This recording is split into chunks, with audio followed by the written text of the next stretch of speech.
నమస్కారం. అహల్య న్యూస్ కి స్వాగతం. సీఎం చంద్రబాబు తన సొంత నియోజకవర్గం కుప్పంలో రెండో రోజు పర్యటన కొనసాగించారు. ఈ పర్యటనలో భాగంగా ఆయన నలగంపల్లి గ్రామాన్ని సందర్శించి అక్కడి ప్రజలు అవలంబిస్తున్న వినూత్న నెట్ జీరో విధానాన్ని ఆసక్తిగా పరిశీలించారు. సౌర విద్యుత్ వినియోగం, వ్యర్థాల నిర్వహణ, నీటి పొదుపు వంటి పద్ధతులతో ఆదర్శంగా నిలుస్తున్న ఈ గ్రామంపై ఆయన ప్రశంసలు కురిపించారు. ఈ సందర్భంగా నలగంపల్లె గ్రామస్తులు అనుసరిస్తున్న వర్షపు నీటి సంరక్షణ వ్యవస్థ, కిచెన్ కంపోస్ట్ ద్వారా సేంద్రియ ఎరువుల తయారీ, టెర్రస్ గార్డెనింగ్ వంటి విధానాలను చంద్రబాబు అభినందించారు. నలగంపల్లె గ్రామంలో అనుసరిస్తున్న ఈ విధానాన్ని ఒక కేసు స్టడీగా తీసుకుంటామని ప్రకటించారు. ఇది కూడా మీరు గుర్తుపెట్టుకోవాలి. మన నియోజకవర్గంలన్నీ ప్రకృతి సేద్యంతో ముందుకు పోతాం. సంజీవిని ప్రాజెక్టు పెట్టుకుంటాం. అక్కడ పండించిన పంటలే మనం తింటే మన ఆరోగ్యం కూడా బాగుంటుంది. నేను అనేక సార్లు చెప్పాను, ఫుడ్ యాజ్ ఎ మెడిసిన్. తిండి కానీ మందుగా మీరు వాడుకుంటే, కిచెన్ని ఫార్మసీగా మీరు వాడుకుంటే ఇంకా హాస్పిటల్కి పోయే పని లేదు. ఈరోజు మనం హాస్పిటల్కి పోతున్నాం అంటే దానికి కారణం మన అలవాట్లు, మన తిండి అలవాట్లు. కొంతమంది గంజాయి అలవాటు, కొంతమంది డ్రగ్స్కు అడిక్ట్ అయిపోతున్నారు, బానిసలు అయిపోతున్నారు. కొంతమంది ఇర్రెగ్యులర్గా తిండి తినడం, ఇలాంటి అనేక సమస్యలు వస్తున్నాయి. కాబట్టి ఎక్కడ పనిచేసినా ఆనందంగా పనిచేద్దాం.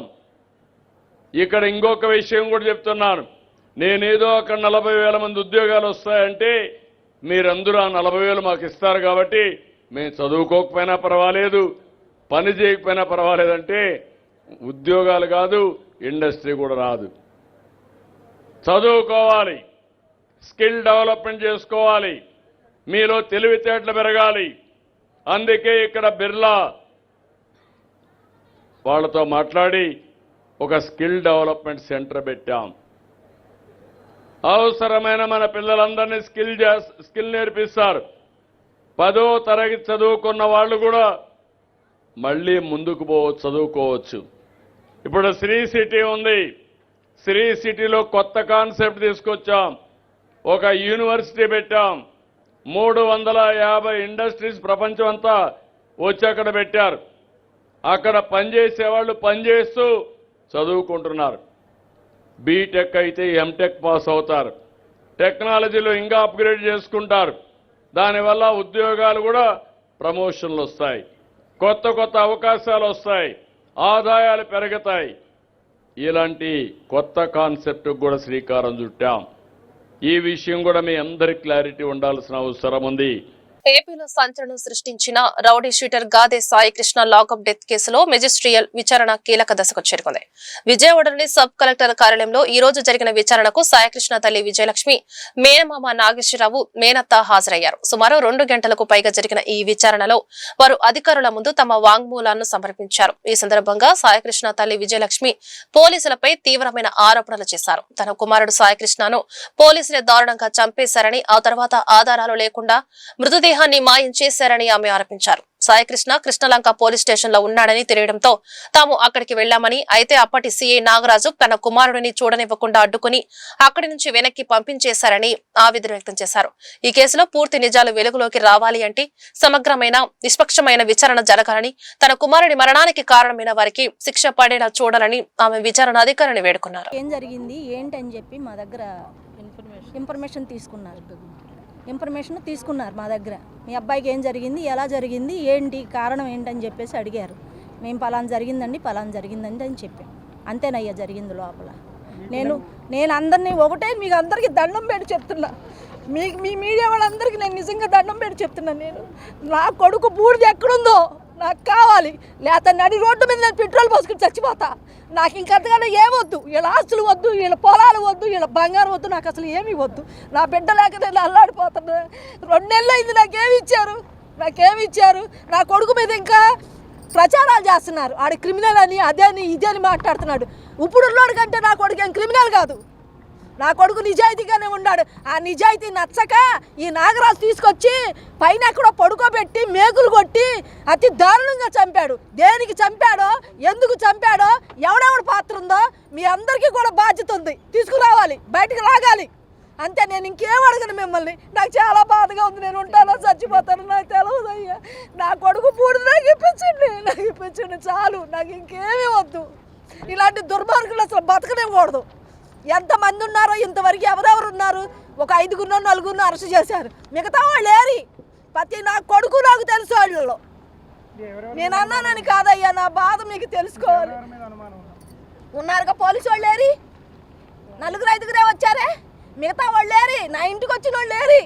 నా బిడ్డను తీసుకురమ్మన్నాడికి ఎందుకని మీరు సరైన యాక్షన్ తీసుకోవట్లా? నా బిడ్డను తీసుకురమ్మన్నాడికి సరైన యాక్షన్ లేదు ఆడి మీద. నా బిడ్డను తీసుకొచ్చి నా ఫోన్ తీసుకొని నా బిడ్డను తీసుకొచ్చి కొట్టి కొట్టి కొట్టి ఈ స్టేషన్ వాళ్ళు ఆ స్టేషన్ వాళ్ళు కొట్టారు. దానికి కారణం ఏంటో మీరు లాగాలి, బయటికి లాగాలి. ఎందుకో తెలుసా, నేను ఏమీ చేయలేను, అస్మర్థురాలని. ఆడదాన్ని ఎక్కడికి వెళ్తాను చెప్పండి? ఎక్కడికి వెళ్ళగలను? ఎవరిని న్యాయం అడగలను అయ్యా? నేను నా బిడ్డ గుర్తొచ్చి నేను ఎక్కడికి వెళ్ళిపోతానేమో అనిపిస్తుంది నాకు. లెగొట్టలేదు నేను. కనీసం నేను ఒకటి ఆడుతున్నా, నాకు ఏడు ఆస్తులు అంతస్తులు నాకేం వద్దు. నాకు ఇల్లు ఇచ్చే పొలాలు డబ్బు నాకొద్దు. నా పిల్లోడు బూడి తిప్పించండి, నేను కార్యక్రమం చేసుకుంటా.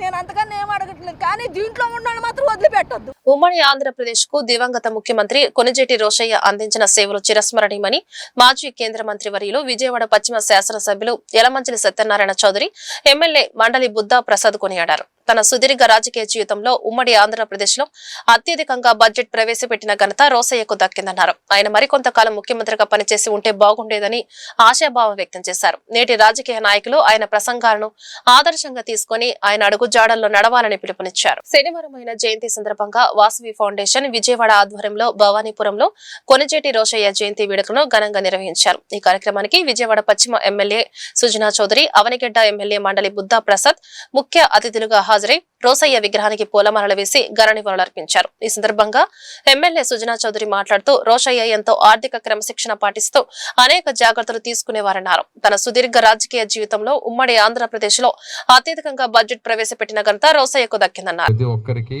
ప్రత్యేకంగా మండలి బుద్ధప్రసాద్ గారికి, తర్వాత ఈ సభా కార్యక్రమానికి వచ్చిన వారందరూ కూడా నా హృదయపూర్వక నమస్కారాలు. రోశయ్య గారితో బుద్ధప్రసాద్ గారికి ఉన్నంత సాన్నిహిత్యం నాకు లేకపోయినా నేను గౌరవించే ఈ మధ్య రాజకీయ నాయకుల్లో, అంటే ఈ మధ్య అంటే అప్పుడు ఒక 2 జనరేషన్స్ ముందైనప్పటికి కూడా ఇప్పటికి కూడా నేను ఆయన అసెంబ్లీలో స్పీచ్లు వింటూ ఉంటా, ఐప్యాడ్లో రెగ్యులర్గా. ఎంత చక్కగా మాట్లాడేవారు అసలు. అంటే దాన్ని ఆర్థిక వ్యవస్థని ఒక లాజికల్గా ఎలా ముందుకు తీసుకెళ్ళేవారు. డెఫిసిట్ ఫైనాన్స్ లేకుండా ఆ రోజు ఆయన నిలబెట్టిన విత్తనం ఏదేశారో, కానీ వాటన్నిటికీ కూడా పనికి రాకుండా ఈరోజు మన రాష్ట్ర ఆర్థిక వ్యవస్థ జరిగింది. ఇందాక మీరు ఇప్పుడు నిలబడి ఉందన్నారు, కానీ నిలబడి లేదండి. ఇందాక రమేష్ గారు మా నాయకుడు అంటే మీ నాయకుడు కాదు, ఆయన మన అందరికీ నాయకుడు అని డెఫినెట్గా. ఓకే, ఆయన రాష్ట్ర విభజన విషయంలో కూడా నాతో ఒకటి పంచుకున్నారు. సోనియా గాంధీ గారితో మీటింగ్ అయ్యి వచ్చినాక ఆయన ఫ్లైట్లో ఉన్నప్పుడు మీతో కూడా చెప్పే ఉంటారు, నాగపూర్ దాకా వచ్చిన ఎప్పుడు కూడా రాష్ట్ర ఆర్థిక వ్యవస్థ గురించి ఆలోచించేవారు. 17 సంవత్సరాలు రాష్ట్ర బడ్జెట్ను ప్రవేశపెట్టిన ఘనత రోశయ్య గారిది. ఓవర్ డ్రాఫ్ట్ తీసుకోకుండా రాష్ట్రాన్ని నడిపించిన ఘనత రోశయ్య గారి. ఆంధ్రప్రదేశ్ ఆర్థిక వ్యవస్థ సువ్యవస్థితంగా ఉందంటే దానికి కారకుడు రోశయ్య గారు అని చెప్పి మాత్రం ఖచ్చితంగా చెప్ప తప్పదు. రాజశేఖర్ గారు ఎన్నో వాగ్దానాలు చేసేవాడు. ఆయన వాగ్దానాలు చేసి నేను తలపట్టి కూర్చునేవాడు. ఏమయ్యే పలానా వాగ్దానం చేశాడు, ఎక్కడ తెస్తాం డబ్బు అనేవాడు, కానీ సమకూర్చేవాడు అప్పులు తేకుండా. అంతటి ఆర్థిక పరిస్థితిని అంత సునిశ్చితంగా నడిపించిన వ్యక్తి బహుశా ఆంధ్రదేశ చరిత్రలో కాదు భారతదేశ చరిత్రలో ఉండరని చెప్పి మాత్రం నేను భావిస్తాను. ఆయన ఒక ఉదాహరణ చెప్తూ ఉండేవాడు.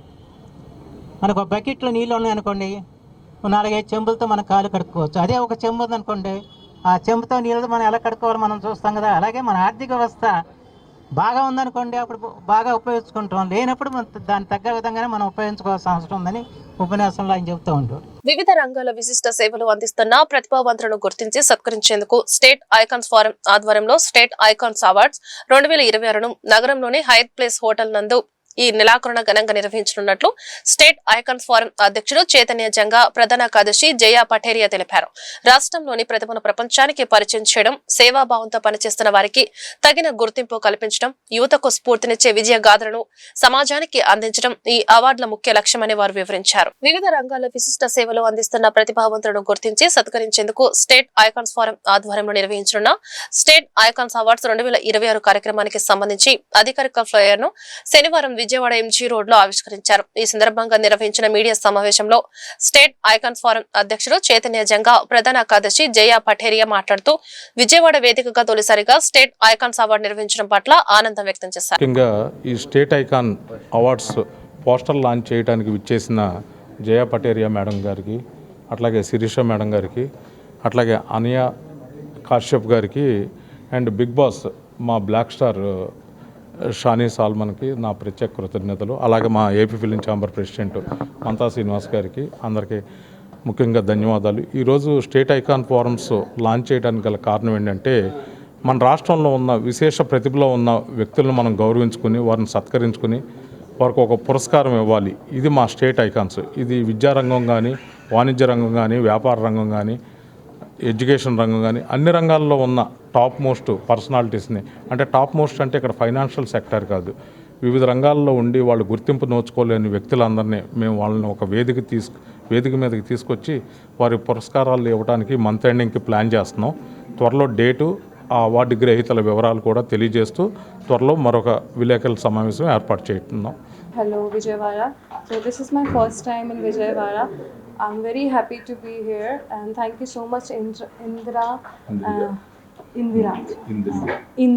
Okay. Thank you so much Indriya and thank you so much Chaitanya ji मुझे यहाँ पे बुलाने के लिए and State Icon Awards. It's a very big thing. It's not just a small thing because बहुत सारे लोग जो अच्छा काम कर रहे हैं उनकी फील्ड में, उनको कहीं थोड़ा सा इससे एक मोटिवेशन मिलेगा. Not just in Andhra Pradesh, अभी हम आंध्र प्रदेश से स्टार्ट कर रहे हैं. इसके बाद हम, जैसे कि मैं बैंगलोर में रहती हूँ और मध्य प्रदेश से हूँ, तो हम धीरे धीरे इंडिया के सारे स्टेट्स में इसको लेके जाएंगे और उन सारे लोगों को एक छोटा सा मोटिवेशन देने की कोशिश करेंगे जो अपनी अपनी फील्ड में अच्छा काम कर रहे हैं. So thank you so much everyone to having me here. और आप सब लोग यहाँ आए. मुझे స్టేట్ ఫోరం అవార్డ్స్ గురించి విజయవాడకు వచ్చాం. ఇంద్రియ వాళ్ళ దగ్గర స్టోర్లో ఉన్నాము. Really happy and Chaitanya Janga గారు ఫస్టే దీని గురించి చెప్పినప్పుడు వీ ఫెల్ట్ వెరీ హ్యాపీ. ఎందుకంటే స్టేట్ ఫోరం అవార్డ్స్ అనేది రియల్లీ ఇంట్రెస్టింగ్ పాయింట్. టాలెంట్స్ ఉన్న వాళ్ళను తీసుకొని వాళ్ళ గురించి చెప్తూ ఈ యొక్క అవార్డ్స్ చేస్తున్నారు. And I wish you all the best Chaitanya sir and entire team. And thank you so much AP film chamber of commerce president గారికి కూడా థ్యాంక్స్ అండి ఇక్కడికి వచ్చినందుకు. And Jaya ma'am and other Ananya గారికి స్పెషల్ థ్యాంక్. I wish. రాజకీయ భీష్మాచార్యుడు, నిలువెత్తు నిజాయితీకి నిదర్శన మాజీ ముఖ్యమంత్రి కొరిజేటి రోశయ్య అని మాజీ మంత్రి వెల్లంపల్లి శ్రీనివాసరావు కొనియాడారు. పదవుల కోసం పాకులాడకుండా పదవులకే వన్నె తెచ్చిన మహోన్నత వ్యక్తిత్వం రోశయ్య అని చెప్పారు. ఆయన చూపిన సేవాభావం, నిష్కలంక దేశభక్తి ఎప్పటికీ చిరస్మరణీయమన్నారు. కొనిజేటి రోశయ్య 93వ జయంతి వేడుకలను తిన్మూర్తి సెంటర్ వద్ద వైసీపీ పార్టీ శ్రేణులు ఆర్యవేశ మహాసభ ప్రతినిధులు ఆధ్వర్యంలో ఘనంగా నిర్వహించారు. ఈ కార్యక్రమానికి ముఖ్య అతిథిగా మాజీ మంత్రి వెల్లంపల్లి శ్రీనివాసరావు విచ్చేసి రోశయ్య విగ్రహానికి పూలమాల వేసి నివాళులర్పించారు. ఈ సందర్భంగా ఆయన మాట్లాడుతూ రాజకీయాల్లో విలువలు కరువైపోతున్న ప్రస్తుత కాలంలో రోశయ్య పాటించిన ఆర్థిక క్రమశిక్షణ, సభా సంప్రదాయాలు నేటి తరానికి దిక్సూచి అని కొనియాడారు. పదవుల కోసం పాకులాడకుండా పదవులకే వన్నె తెచ్చిన మహోన్నత వ్యక్తిత్వం రోశయ్యదని చెప్పారు. ఆయన అలంకరించిన ప్రతి పదవికి ఒక హుందాతనాన్ని, గౌరవాన్ని తీసుకువచ్చని గుర్తు చేశారు. ఆయన చూపిన సేవాభావం, నిష్కలంక దేశభక్తి ఎప్పటికీ చిరస్మరణీయమన్నారు. ఈరోజు పెద్ద ఆయన దివంగత మాజీ ముఖ్యమంత్రి వర్యులు, మాజీ గవర్నర్ గారైన రోశయ్య గారి 93వ జయంతి సందర్భంగా విజయవాడలో ఏదైతే తీన్మూర్తి ప్లేస్ ఉందో ఘనంగా వారికి నివాళులర్పించడం జరిగింది. కొనకళ్ళ విద్యాధరరావు కావచ్చు, వారికి సహకరించిన వారందరూ కావచ్చు, ముఖ్యంగా ఆరువైసీ నాయకులు కావచ్చు, అందరం కూడా కలిసి ప్రతి సంవత్సరం కూడా క్రమం తప్పకుండా రోశయ్య గారి యొక్క జయంతి కావచ్చు, వర్ధంతి కావచ్చు ఘనంగా నివాళులర్పించడం, ఏదో ఒక చక్కటి సేవా కార్యక్రమం చేయడం అనేది ఆనవాయితీగా ముందుకెళ్ళడం జరుగుతుంది.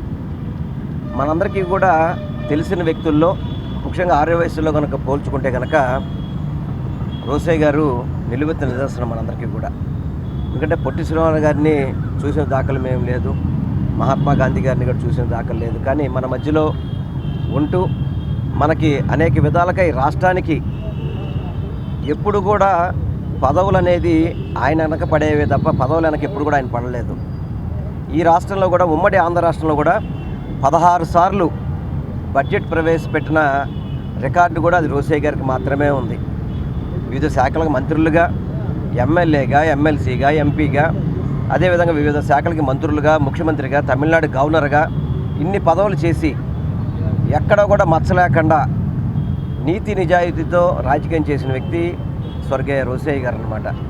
వారి జయంతి సందర్భంగా మనందరం కూడా ఒకటే కోరుకోవాలి. ఎందుకంటే రోసయ్య గారు దాదాపు 5 దశాబ్దాల పాటు రాజకీయ జీవితంలో ఆయన అనేక రకాలుగా ఆటుపోట్లు, అటు అధికారం చూశారు, అటు ప్రతిపక్షం కూడా ఆయన చూడడం జరిగింది.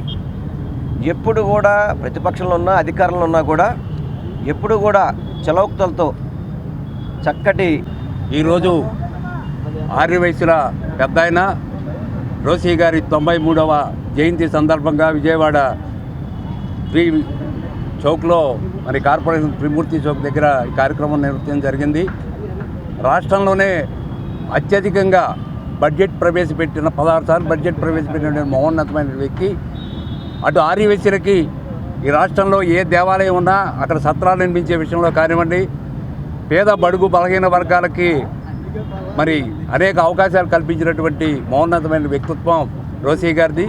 మరి ఈ రోజున రాజకీయ నాయకుల యొక్క ప్రవర్తన కానివ్వండి, వారు దూషించే భాష పరివర్తన కానివ్వండి, ఆ పెద్ద ఆయన్ని స్మరించుకొని ఈరోజు వారు మార్పు చేసి మంచి ఆధ్యాత్మిక చింతనతో మంచి మాటలతో మరి ఈరోజు రాజ్యాంగాన్ని నడపవలసిన వ్యక్తులు రౌడీ రాజ్యాంగాన్ని నడపడం చాలా బాధాకరం.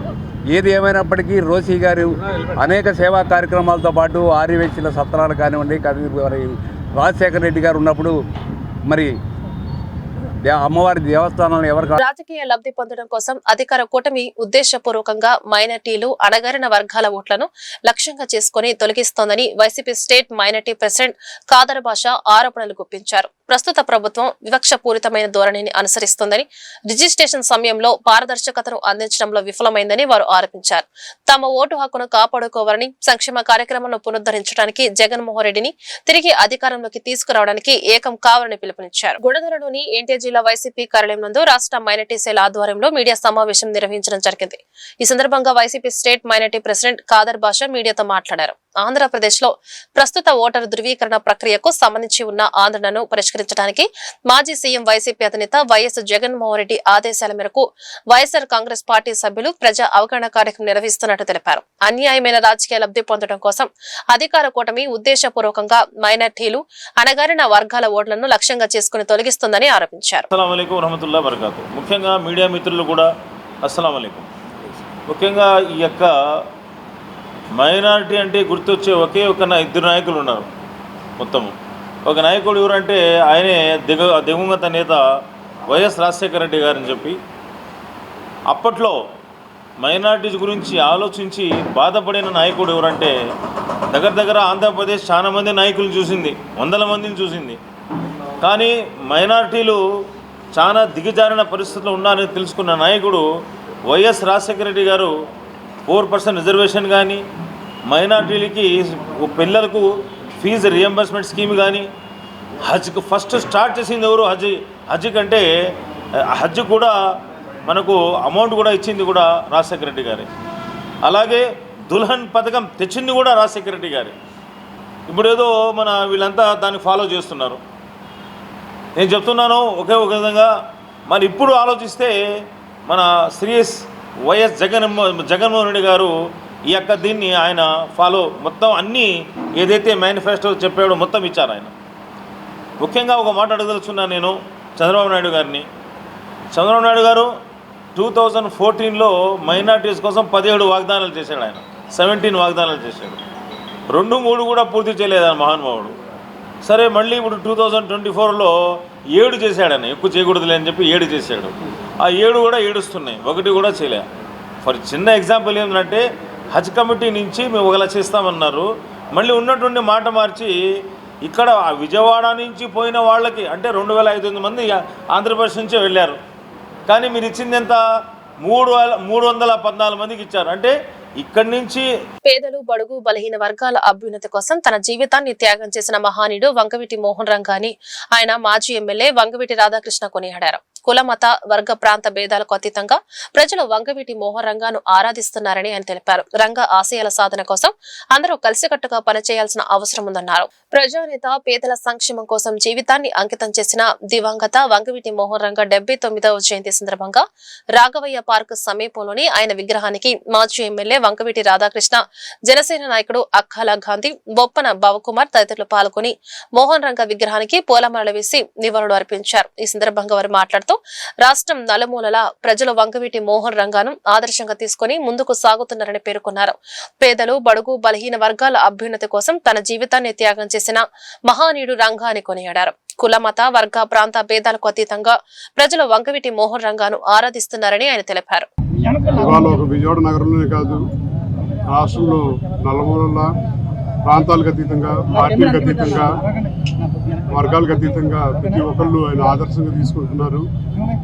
తప్పకుండా అలాంటి ఒక నాయకుని ఆదర్శంగా తీసుకుని ఈనాటి యువతరం కూడా భవిష్యత్తులో ఆయన అడుగుజాడలు నడవాలని చెప్పని ఆయన ఆశ స్ఫూర్తి కోసం అందరూ కలిసికట్టుగా భారతదేశ చరిత్రలోనే 79వ జయంతి వేడుకలు జరుపుకున్నటువంటి బడుగు బలహీన వర్గాల ఆశయ జ్యోతి, పేదల పెన్నిది, ఎక్కడా కూడా భారతదేశ చరిత్రలో ఏ నాయకుడు జరిగినటువంటి జయంతి వేడుకలు, వర్ధంతి వేడుకలు కేవలం వంగవీటి మోహన్ రంగా గారికే జరుగుతున్నాయి అనేది ఇవాళ దేశం మొత్తం చూస్తూ ఉంది.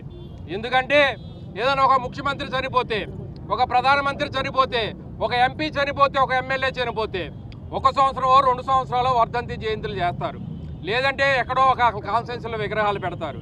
కానీ చనిపోయి 40 సంవత్సరాలు అవుతున్న వంగవీటి మోహన్ రంగా గారి విగ్రహాలు చరిత్రలో కనీ విని ఎరుగు రీతిగా ఇవాళ ఆంధ్రప్రదేశ్లో ప్రతి మారుమూల ప్రాంతంలో ఆయన విగ్రహాలు ఏర్పాటు చేయడం జరుగుతూ ఉంది. దానికి కారణం ఆయన పేదల పెన్నిది, బడుగు బలహీన వర్గాల నాయకుడు. కాబట్టి ఈరోజు కులాలకి, మతాలకి, ప్రాంతాలకి అతీతంగా ప్రతి ఒక్కరు కూడా రంగా గారు మా మనిషి అని చెప్పి గుండెల్లో పెట్టుకొని ఆయన ప్రేమిస్తున్నారు. కాబట్టి చనిపోయి 40 సంవత్సరాలైనా ఈ రోజుకి ఆయన్ని స్మరించుకుంటా ఉన్నారు. మరి అటువంటి బడుగు బలహీన వర్గాల నాయకుడు వంగవీటి మోహన్ రంగా గారి జయంతి వేడుకలు ఈ రోజు ఘనంగా. జీటీ రోడ్ లో స్థల వివాదం. ఒక ప్రైవేటు స్థలం హోటల్ నిర్మాణానికి అనుమతులు లేవంటూ కార్పొరేషన్ అధికారులకు ఫిర్యాదు. అనుమతులు లేకుండా నిర్మాణాలు చేస్తుండటంతో అడ్డుకున్న కార్పొరేషన్ అధికారులు, నిర్మాణాలను తొలగిస్తున్న సిబ్బంది నిర్మాణాలు ఎందుకు తొలగిస్తున్నారని అధికారులను ప్రశ్నించిన గుంటూరు తూర్పు ఎమ్మెల్యే నజీర్ అహ్మద్, కోర్టు ఆదేశాలున్నాయని ఎమ్మెల్యే దృష్టికి తీసుకొచ్చిన అధికారులు, నిబంధనల ప్రకారమే ముందుకు వెళ్లాలని అధికారులకు సూచించిన ఎమ్మెల్యే.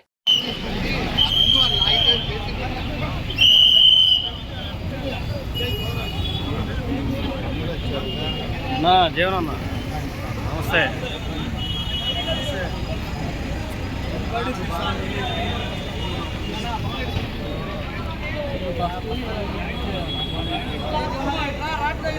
గుంటూరు నగరంలో అక్రమ కట్టడంపై కొరడా విసిరిన టౌన్ ప్లానింగ్ అధికారులు. స్థానిక జీటీ రోడ్ లోని సినీ ప్రైమ్ థియేటర్ కు సమీపంలో యాగవ్ శుభాని హోటల్ పేరుతో ఓ హోటల్ ను నిర్మించారు. అంత పెద్ద హోటల్ నిర్మించే సమయంలో జీఎంసీకి సంబంధించిన పట్టణ ప్రణాళిక విభాగం నుంచి ఇటువంటి అనుమతి తీసుకోకపోవడంతో ఈ రోజు ఉన్నతాధికారులు ఆదేశాల మేరకు ఆ హోటల్ ను టౌన్ ప్లానింగ్ అధికారులు నేలమట్టం చేశారు. గుంటూరు పశ్చిమ నియోజకవర్గంలో నూతనంగా నిర్మించిన శుభాని హోటల్ నేలమట్టం చేయడంతో విషయం తెలుసుకున్న గుంటూరు తూర్పు నియోజకవర్గ శాసనసభ్యులు నజీర్ అహ్మద్ ఘటనా స్థలానికి చేరుకుని హోటల్ యజమానులు, టౌన్ ప్లానింగ్ అధికారులతో మాట్లాడారు. హోటల్ కూల్చివేసిన కారణం సిపి, డీసీపీలు ఎమ్మెల్యే నజీర్ కు క్షుణ్ణంగా వివరించారు. ఈ ఘటనతో చట్టం ఎవరి చుట్టం కాదని, చట్టం ఉల్లంఘిస్తే ఎటువంటి చర్యలను తప్పవని జీఎంసీ అధికారులు రుజువు చేశారు. తూర్పు నియోజకవర్గంలోని నెహ్రూ నగర్ 6వ లైన్లో నూతన సీసీ రోడ్ నిర్మాణం కొరకు ఎమ్మెల్యే మహమ్మద్ నజీర్ శంకుస్థాపన చేశారు. ఈ సందర్భంగా ఎమ్మెల్యే మాట్లాడుతూ తూర్పు నియోజకవర్గంలోని ప్రజలకు కావాల్సిన మౌలిక వసతులు ఏర్పాటు చేయడమే లక్ష్యంగా పనిచేస్తున్నారని చెప్పారు. ఆంధ్రప్రదేశ్ రాజధాని అమరావతి అభివృద్ధిని జగన్మోహన్ రెడ్డి అడ్డుకునే ప్రయత్నం చేస్తున్నారని మండిపడ్డారు. మావిగనంటూ ప్రజలను మభ్యపెట్టడానికి జగన్ జగన్మోహన్ రెడ్డి ప్రయత్నం చేస్తున్నారని మండిపడ్డారు. గూగుల్ కానీ ఎసెంచర్ కానీ ఇటువంటి సాఫ్ట్వేర్ కంపెనీలతో పాటు ఆంధ్ర ఏదైతే కోస్తాంధ్రకు సంబంధించి ముఖ్యంగా అమరావతి ప్రాంతంలో అనేక కోట్ల రూపాయల పెట్టుబడులు వచ్చి రాష్ట్రం మొత్తం అభివృద్ధి చెందుతూ ఉంది. కానీ దురదృష్టం ఏంటంటే ఈరోజు మావిగన్ అంటూ మాట్లాడినటువంటి మూర్ఖులకి చెప్తా ఉన్నాం. ఈరోజు రాష్ట్రానికి ఏకైక రాజధాని అమరావతి. 5 కోట్ల ప్రజల ఆలోచనను ఈరోజు 10 సంవత్సరాల పాటు రాష్ట్రం వెనకబడిందని చెప్పి ప్రజలు ఈ రాష్ట్రానికి రాజధాని అమరావతిగా ఉంటే ఒక గ్రోత్ ఇంజన్గా అన్ని విధాలుగా అభివృద్ధి చేయడానికి దోహదపడుతుందనేటువంటి ఆలోచనతో పెడితే ఈరోజు కేవలం కుట్ర రాజకీయాలకు పునాది వేసినటువంటి విధంగా మావిగన్ ప్రస్తావన తీసుకొని వచ్చి జగన్మోహన్ రెడ్డి గారు రాష్ట్ర ప్రజలను మభ్యపెట్టేటువంటి ప్రయత్నం చేస్తూ ఉన్నాడు. తప్పకుండా దీనికి మూల్యం చెల్లించుకోవాల్సినటువంటి బాధ్యత అవసరం ఉంది. తప్పకుండా ఇది మావిగన్ అనేటువంటి ప్రస్తావన వైసీపీ పార్టీకి కానీ జగన్మోహన్ రెడ్డి గారికి కానీ రాజకీయంగా సమాధిగా మారుతుందని బడుగు బలహీన వర్గాల ఆశాజ్యోతి వంకవీటి మోహన్ రంగాన్ని ఎమ్మెల్యే మహమ్మద్ నజీర్ పేర్కొన్నారు. నెహ్రూ నగర్ రైల్వే గేటు వద్ద ఉన్న వంకవీటి రంగ విగ్రహానికి ఎమ్మెల్యే పూలమాలలు వేసి ఘనమైన నివాళులర్పించారు. అనంతరం ఎమ్మెల్యే మీడియాతో మాట్లాడుతూ దేశవ్యాప్తంగా కొనియాడే వ్యక్తి స్వర్గీయ వంకవీటి మోహన్ రంగా అని అన్నారు. గిరిజన హక్కుల కోసం పోరాటం చేసిన మహానీయుడు అల్లూరి సీతారాములని అన్నారు. గిరిజనులు అభివృద్ధికి ముఖ్యమంత్రి చంద్రబాబు ఎంతగానో కృషి చేస్తున్నారని చెప్పారు. దేశవ్యాప్తంగా ఆయన ఘనమైనటువంటి నివాళులు అర్పిస్తున్నటువంటి పరిస్థితులు. స్వాతంత్ర సమరయోధుడిగా ఆనాటి బ్రిటిష్ వారిని నిలదీసినటువంటి వ్యక్తిగా గిరిజనుల హక్కుల కోసం నిరంతరం పోరాడుతూ ఈరోజు గిరిజనులను వాళ్ళ ఆత్మస్థైర్యాన్ని పెంచినటువంటి మహానుభావుడు అల్లూరి సీతారామరాజు గారు. ఈరోజు ఆయన స్ఫూర్తితో ప్రభుత్వం కూడా ముందుకు సాగుతూ ఉంది. గౌరవ ముఖ్యమంత్రి చంద్రబాబు నాయుడు గారు నిరంతరం కూడా గిరిజనుల సంక్షేమం కోసం వారి అభివృద్ధి కోసం అనేక కార్యక్రమాలు ఈరోజు రాష్ట్ర ప్రభుత్వం చేస్తున్నటువంటి పరిస్థితులు. మోడల్ స్కూల్స్ దగ్గర నుండి అలాగే హాస్పిటల్స్ గిరిజన ప్రాంతాల్లో ఉన్నటువంటి తాండాలు ఉండేటువంటి వాళ్ళకు కూడా మౌలిక వసతులు అభివృద్ధి చేసే దాంట్లో ఈ ప్రభుత్వం ఎన్నో కార్యక్రమాలు తీసుకోవడమే కాకుండా అన్ని ప్రాంతాలు కూడా అభివృద్ధి చెందుతూ ప్రతి ఇంటికి ఒక ఎంటర్‌ప్రెన్యూర్ కావాలనేటువంటి ఆలోచనతో ఆ ప్రాంతంలో కూడా స్కిల్ సెంటర్స్ని ఏర్పాటు చేసి అక్కడ ఉన్నటువంటి గిరిజన యువకులకు కూడా వాళ్ళందరినీ కూడా ఒక వ్యాపారస్తులుగా మంచి ఎంటర్‌ప్రెన్యూర్స్గా మార్చేటువంటి ప్రయత్నంలో భాగంగా స్కిల్ సెంటర్స్ని అనేక ప్రాంతాల్లో పెట్టడం జరుగుతూ ఉంది. ఇది అల్లూరి సీతారామరాజు గారు చూపినటువంటి చొరవ, ఆయన స్ఫూర్తితో ఈరోజు రాష్ట్రంలో దేశంలో గిరిజనులందరినీ కూడా అభివృద్ధి చేసేటువంటి క్రమంలో ముందుకు సాగుతామని చెప్పి ఈ సందర్భంగా తెలియజేస్తూ ఆయన ఘనమైన ఈ వార్తలు ఇంతటితో సమాప్తం. నమస్కారం.